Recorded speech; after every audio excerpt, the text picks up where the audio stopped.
जय श्री राम मित्रों। सीता हरण का प्रसंग।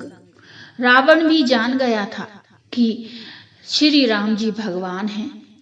जब शूर्पणखा ने लंकेश रावण को यह कहा कि श्री राम ने खरदूषण और त्रिशरा का वध कर दिया है, तब रावण मन ही मन विचार करने लगा। खरदूषण मोहि सम बलवंता, तिनहि को मारई विनु भगवंता। खरदूषण तो मेरे ही समान बलवान थे, उन्हें भगवान के सिवा और कौन मार सकता है। सुर रंजन भंजन मही भारा, जो भगवंत लीन अवतारा। तो मैं जाई बैरु हटि करऊं, प्रभु सर प्राण तजें भव तरऊं। देवताओं को आनंद देने वाले और पृथ्वी का भार हरण करने वाले भगवान ने ही यदि अवतार लिया है, तो मैं जाकर उनसे हठ पूर्वक वैर यानी शत्रुता करूंगा और प्रभु के बाण के आघात से प्राण छोड़कर भवसागर से तर जाऊंगा। रावण के सलाहकारों ने रावण को सुझाव दिया, महाराज आप एक उपाय कीजिए, उनकी नारी का अपहरण कर लीजिए। नारी के वियोग में वैसे ही वह आधे पराजित हो जाएंगे। रावण की सभा में विभीषण जैसे लोग भी उपस्थित थे।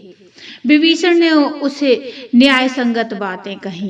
विभीषण अपने अग्रज रावण को कहते हैं, तात राम नहीं नर भोपाला, भुवनेश्वर कालहु कर काला।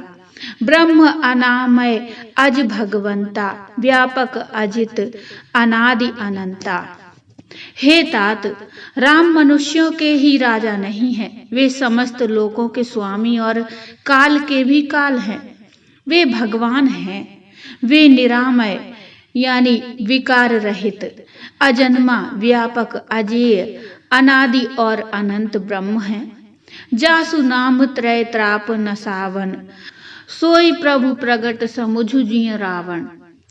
जिनका नाम तीनों पापों का नाश करने वाला है, वही प्रभु मनुष्य रूप में प्रकट हुए हैं। हे रावण, हृदय में यह समझ लीजिए, विभीषण भी श्री राम जी को प्रभु ही समझते हैं। किंतु रावण ने उसे नहीं माना और वह सीता जी का हरण करने के उद्देश्य से अपने मामा मारीच के पास पुष्पक विमान लेकर पहुंचा। मारीच रावण के नाना का महामंत्री था। रावण इसी नाते से उसे मामा कहता था। रावण ने जाकर मारीच को बड़ी नम्रता से प्रणाम किया। नीति कहती है कि नीच का झुकना भी भयावह होता है।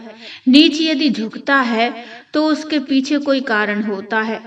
मारीच ने यह जान लिया कि अवश्य कोई संकट आने वाला है। रावण जैसा महाप्रतापी आज आकर मुझे प्रणाम कर रहा है, अवश्य कोई बात है। मारीच ने रावण से उनके आने का कारण पूछा।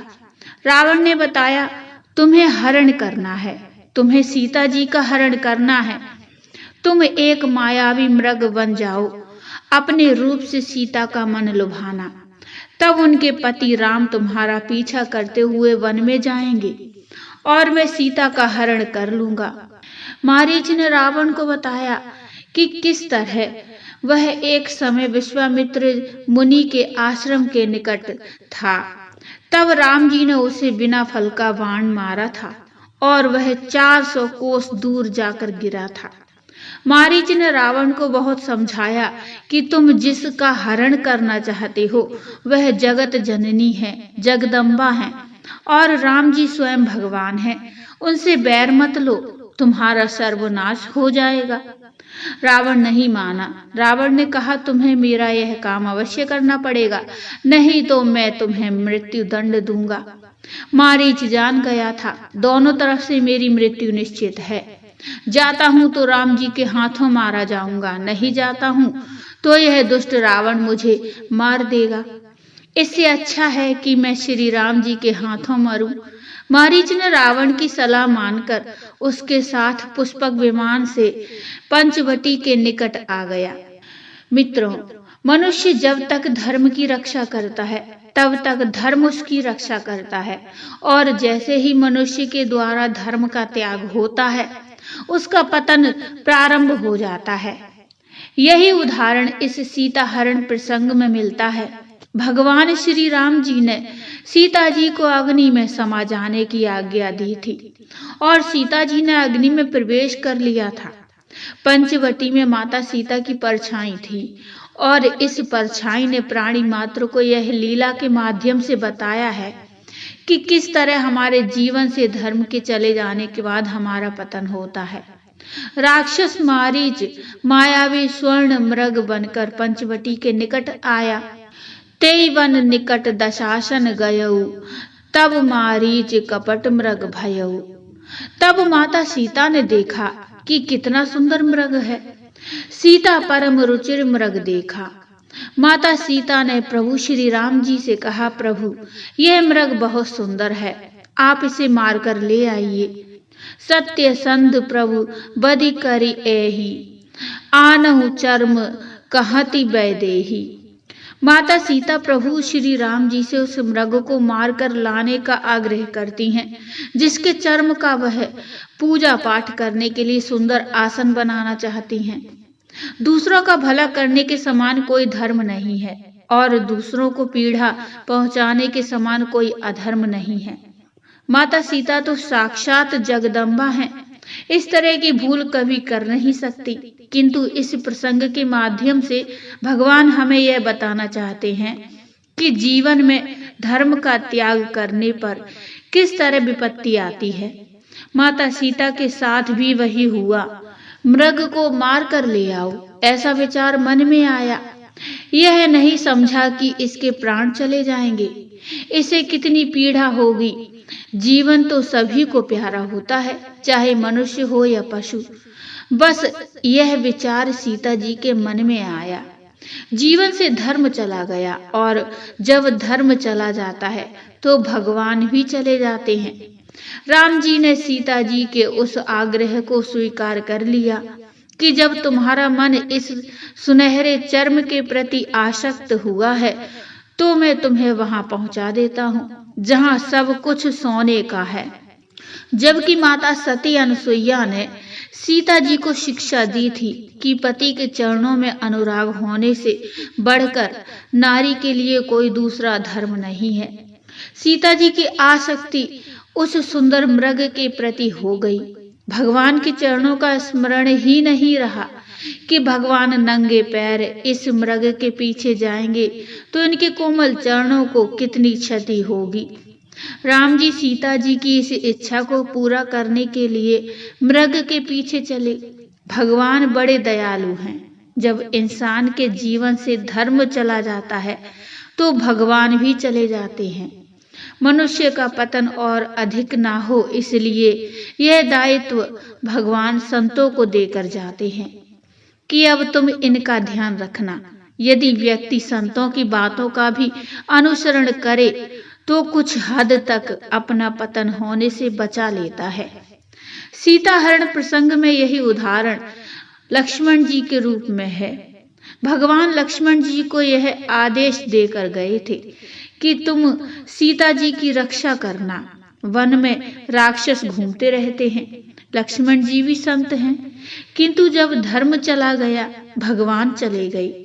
सीता जी ने लक्ष्मण जी जैसे संत की बात को भी नहीं माना।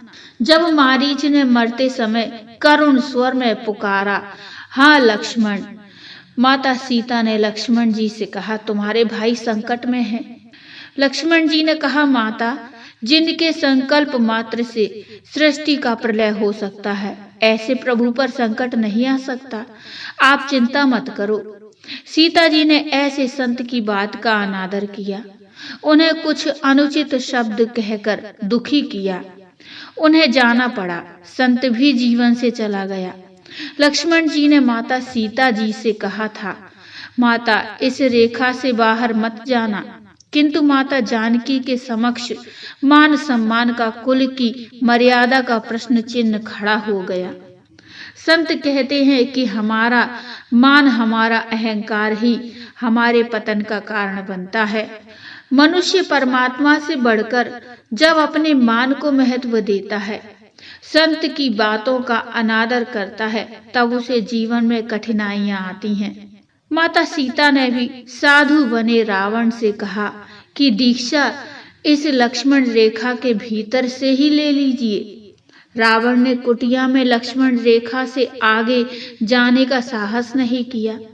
रावण ने माता सीता को एक साधु के अपमान का श्राप देने का भय दिखाया। श्री सीता जी ने रघुकुल की मर्यादा, रघुकुल की यह रीति रही थी कि कोई साधु द्वार से खाली नहीं जाता है। माता सीता ने भी यही विचार किया कि यदि यह साधु बिना भिक्षा के द्वार से जाता है तो रघुकुल की मर्यादा कलंकित हो जाएगी। इसलिए संत रूपी लक्ष्मण जी के उपदेश को भी माता जानकी ने नहीं माना और वही हुआ। माता सीता लक्ष्मण रेखा से बाहर आईं और रावण ने मां जानकी का हरण कर लिया। रावण सीता जी का हरण कर रहा था। सीता जी चीख पुकार कर रही थी। गुफा कंदराओं में से देवता ऋषि मुनि सब छुप कर देख रहे थे। किसी ने भी सीता जी को बचाने का प्रयास नहीं किया, जबकि लक्ष्मण जी ने माता सीता को दिशाओं के देवता और ऋषि मुनियों के सुपुर्द करके गए थे। किंतु रावण का भय और आतंक इतना था कि सब ऋषि मुनियों ने अपने द्वार बंद कर लिए और रावण सीता जी का हरण करके चल दिया। तो बोलिए जय सिया राम। मित्रों, ये प्रसंग यहीं तक। इससे आगे का प्रसंग हम अगली वीडियो में लेकर आएंगे। ये प्रसंग आपको कैसा लगा मुझे कमेंट में बताइए। कमेंट में जय श्री राम लिखिए, जय सिया राम लिखिए। प्रसंग अच्छा लगा हो तो लाइक करिए और चैनल को सब्सक्राइब कर लीजिए। मिलते हैं इससे आगे का प्रसंग लेकर, तब तक के लिए जय श्री राम।